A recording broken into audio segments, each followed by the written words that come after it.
Jangan lupa like, comment, subscribe, dan klik icon lonceng untuk terus update video-video terbaru. Assalamualaikum warahmatullahi wabarakatuh. Wahai sahabatku, semoga sahabatku dalam kondisi sehat walafiat di bawah lindungan dari Allah Subhanahu wa Ta'ala.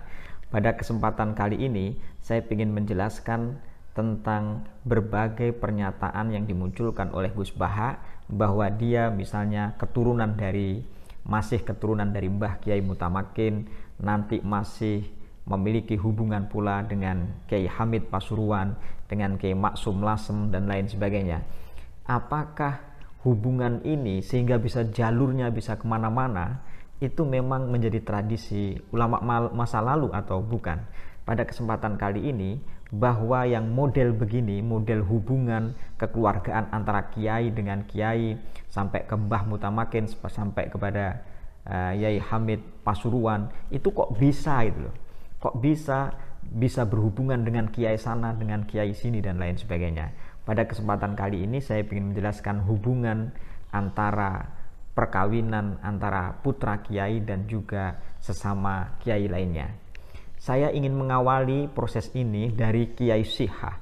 Kenapa kok Kiai Sihah? Karena Kiai Sihah itu adalah termasuk kiai penting di daerah Jombang, terutama di Jawa Timur, karena pondok pesantren Tambak Beras yang didirikannya itu berdiri tahun 1830. Tahun 1830 Kiai Sihah itu mendirikan pesantren Tambak Beras. Pesantren Tambak Beras ini ketika didirikan oleh Kiai Sihah maka memiliki banyak murid, dan di antara muridnya itu ada yang bernama Utsman. Karena itulah Utsman yang pintar ini kemudian dinikahkan dengan anak perempuan dari Kiai Sihah namanya Layyinah. Dan hasil pernikahan dari Layyinah dengan Utsman ini menghadirkan anak atau menghasilkan putra atau memiliki putri namanya Winih. Dan si Winih ini kemudian dinikahkan dengan santrinya Kiai Utsman. Karena Kiai Sihah memiliki murid namanya Kiai Utsman, yang Kiai Utsman itu kemudian menikah dengan anak putrinya namanya Layyinah. Dan Kiai Utsman menjadi penerus dari Kiai Sihah. Lalu Kiai Utsman memiliki santri namanya Asy'ari. Dan Asy'ari itu kemudian dinikahkan dengan putri Kiai Utsman namanya Winih. Dari pernikahan antara Asy'ari dengan Winih itu lahirlah namanya Hasyim Asy'ari yang menjadi pendiri dari pesantren Tebu Ireng. Kita akan hentikan ini sampai kepada Hasyim Asy'ari. Jadi Kiai Sihah memiliki putri namanya Layyinah. Layyinah menikah dengan Utsman, yang Utsman ini nanti memiliki putri namanya Winih, dan Winih itu menikah dengan santrinya Kiai Utsman sendiri namanya Asy'ari, dan dari Asy'ari ini muncul namanya Hasyim Asy'ari Tebu Ireng. Sahabatku, Kiai Sihah juga memiliki anak namanya Fatimah, perempuan. Fatimah itu kemudian dinikahkan dengan santrinya Kiai Sihah sendiri namanya Sa'id, dan dari Sa'id ini muncul namanya Hasbullah, lahir Hasbullah, yang Hasbullah ini memiliki anak namanya Wahab Hasbullah. Kiai Hasbullah, bapak dari Wahab Hasbullah, pun juga memiliki putri, adik dari Kiai Wahab. Kemudian putri dari Kiai Hasbullah, adik Kiai Wahab itu menikah dengan Kiai Bisri Syamsuri. Kiai Bisri Syamsuri nanti memiliki pondok pesantren Denanyar namanya Mambaul Ma'arif, pondok pesantren Denanyar. Jadi Kiai Bisri Syamsuri yang menjadi Syuriah NU PBNU itu sebenarnya adalah adik ipar dari Kiai Haji Wahab Hasbullah. Pada saat yang sama, Kiai Wahab juga memiliki adik namanya Fatimah. Bunyai Fatimah ini atau Ning Fatimah ini kemudian menikah dengan Hasyim. Dan hasil pernikahan Fatimah dengan Hasyim menurunkan anak namanya Fattah Hasyim. Fattah Hasyim nanti memiliki putri, yang putri ini dinikahkan dengan Kiai Haji Sahal Mahfud, pemimpin pesantren Kajen di Pati, yang Kiai Sahal Mahfud nanti menjadi Syuriah PBNU juga. Kita hentikan mulai dari Kiai Hasyim kemudian sampai Kiai Sahal Mahfud. Itu sebenarnya Kalau diurut nanti masuk kepada jaringan Kiai Syihah tadi itu. Wahai sahabatku, kita lanjutkan. Kiai Hasyim Asy'ari Tebu Ireng nanti memiliki putri namanya Khairiyah. Khairiyah itu kemudian menikah dengan Kiai Maksum Ibnu Ali. Kiai Maksum Ibnu Ali, wahai sahabatku, adalah pengarang dari Al-Amsilatut Tasrifiyah, Badi'atul Misal, dan lain sebagainya. Kiai Maksum Ibnu Ali ini adalah cucu dari Kiai Abdul Jabbar Mas Kumambang Gresik. Jadi kiai yang sangat terkenal namanya Kiai Abdul Jabbar dari Mas Kumambang Gresik. Kiai Maksum Ali nanti memiliki adik. Jadi Kiai Maksum Ali nanti mendirikan pondok pesantren Sebrak. Yang Kiai Maksum Ibnu Ali nanti memiliki putri namanya Yai Abidah Maksum. Yai Abidah Maksum nanti menikah dengan Kiai Mahfud, yang hasil pernikahan dengan Yai Mahfud dan Yai Abidah memunculkan namanya Gus Kikin yang sekarang itu memimpin pesantren Tebu Ireng menggantikan Gus Solahuddin Wahid. Kita akan awali dari Khairiyah Hasyim, anak dari Kiai Hasyim namanya Khairiyah Hasyim, menikah dengan Maksum Ibnu Ali dari Mas Kumambang Gresik. Kiai Maksum Ibnu Ali memiliki adik namanya Kiai Adlan Ali, yang sekarang itu beliau ini mendirikan pesantren di pesantren namanya Mu'alimat Cukir, itu sebelah selatannya pesantren Tebu Ireng. Namanya Yai Adlan Ali. Yai Adlan Ali itu dinikahkan dengan keponakan Kiai Hasyim Asy'ari. Pada saat yang sama Yai Hasyim tadi memiliki nama Ibu Nyai Khairiyah. Dari Ibu Nyai Khairiyah muncul namanya Maksum Ibnu Ali. Maksum Ibnu Ali itu memiliki anak namanya Bu Nyai Abidah. Bu Nyai Abidah menikah dengan Kiai Mahfud Anwar. Kiai Mahfud Anwar itu siapa?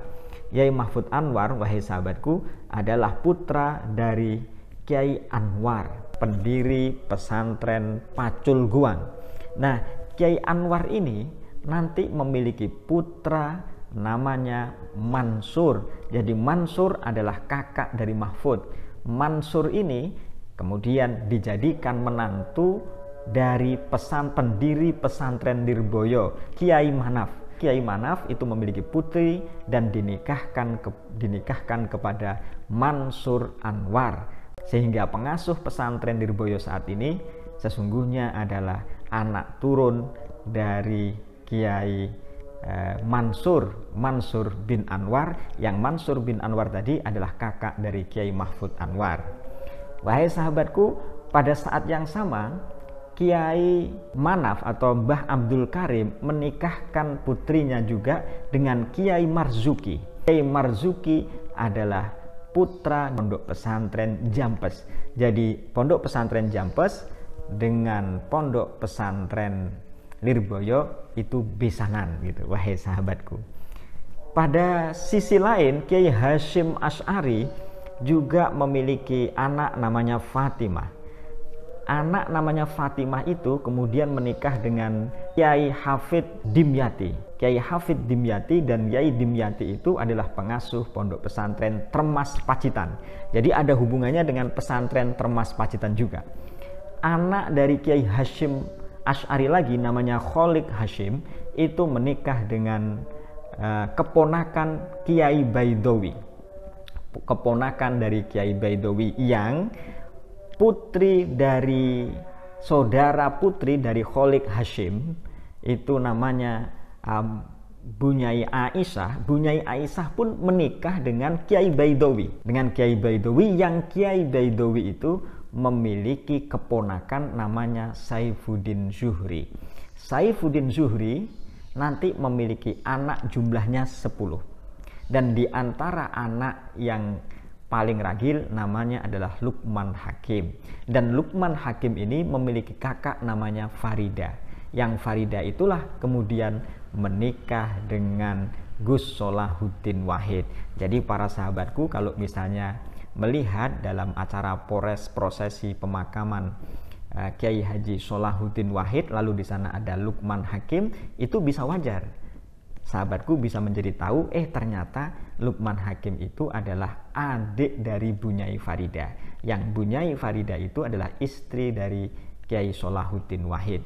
Jadi Lukman Hakim itu sesungguhnya adalah adik ipar dari Gus Solahuddin Wahid. Makanya selalu ada di sana. Barangkali sahabatku bertanya-tanya, kok di sana juga, kenapa itu? Wahai sahabatku, kita akan melanjutkan bahwa Kiai Hasbullah tadi itu yang Yai Sihah lalu memiliki anak namanya Fatimah yang menikah dengan Said, lalu Said pernikahan itu memunculkan atau memiliki anak namanya Hasbullah, lalu muncul Kiai Wahab Hasbullah.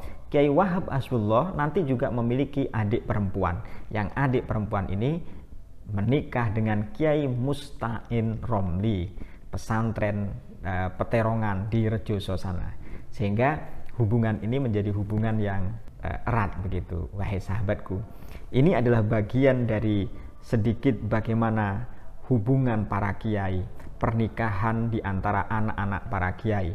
Kenapa demikian? Tujuannya adalah supaya muncul namanya eksistensi terhadap kepesantrenan itu, ada jaringan kekerabatan untuk menghidupi pesantren. Pada saat yang sama kita juga mengerti, saya masih ingat ketika Kiai Maimun Zubair itu menghadiri resepsi pernikahan dari putra Kiai Mahfud Anwar yang pada saat itu saya hadir di sana. Kiai Maimun Zubair menjelaskan, kenapa sih anaknya Kiai menikah dengan anaknya Kiai juga? Kenapa para santri yang pintar itu dinikahkan dengan anaknya Kiai? Jawabannya adalah ini karena meniru Rasulullah Shallallahu Alaihi Wasallam. Kata Kiai Maimun Zubair pada saat itu dalam acara resepsi pernikahan dari putra Kiai Mahfud Anwar, saya sebagai santri dari Kiai Mahfud Anwar, kemudian Kiai Maimun Zubair al-Maghfurlah itu mengatakan bahwa itu meniru Rasulullah Shallallahu Alaihi Wasallam. Loh, kok bisa meniru? Kita bayangkan coba, Rasulullah menikah dengan Siti Aisyah, putra dari Abu Bakar Siddiq. Kemudian Ali bin Abi Thalib juga menikah dengan Sayyidatina Fatimah, putra dari Rasulullah Shallallahu Alaihi Wasallam. Kemudian Utsman itu juga menikah dengan dua putri Rasulullah Shallallahu Alaihi Wasallam. Kemudian Umar bin Khattab juga memiliki anak putri namanya Hafsah yang dinikahi oleh Rasulullah Shallallahu Alaihi Wasallam. Jadi khalifah yang empat, Abu Bakar, itu adalah mertua Rasulullah Shallallahu Alaihi Wasallam. Umar adalah mertua Rasulullah Shallallahu Alaihi Wasallam. Utsman adalah menantu Rasulullah Shallallahu Alaihi Wasallam, dan Ali adalah menantu dari Rasulullah Shallallahu Alaihi Wasallam. Hubungan mertua, dua mertua, Abu Bakar, Umar adalah mertua, Utsman, Ali adalah menantu. Sehingga pola-pola ini adalah pola-pola yang bagus, pola-pola yang bisa diikuti, tapi bukan dalam arti, wahai sahabatku, lalu itu menepis kita tidak boleh menikahi orang-orang yang derajatnya lebih rendah dari kita. Tetapi ini perlu kita pahami supaya kita mengerti bahwa pesantren, keutuhan pesantren itu terus jalan, bahwa pengembangan pesantren bisa bertahan sampai sekarang ini karena ada genealogis, tidak hanya genealogis keilmuan, tapi juga genealogis yang bersifat perkawinan dan lain sebagainya, sehingga tetap utuh. Sehingga ketika Gus Bahak menceritakan dia masih memiliki hubungan dengan Mbah Mutamakin, dengan daerah pesantren di Lasem, dengan Mbah Abdul Hamid Pasuruan, itu bisa kita maklumi karena prosesnya yang demikian itu. Itu kalau dijelaskan lagi tentu ini akan lebih rumit lagi. Demikian, semoga kita bisa memahami. Assalamualaikum warahmatullahi wabarakatuh.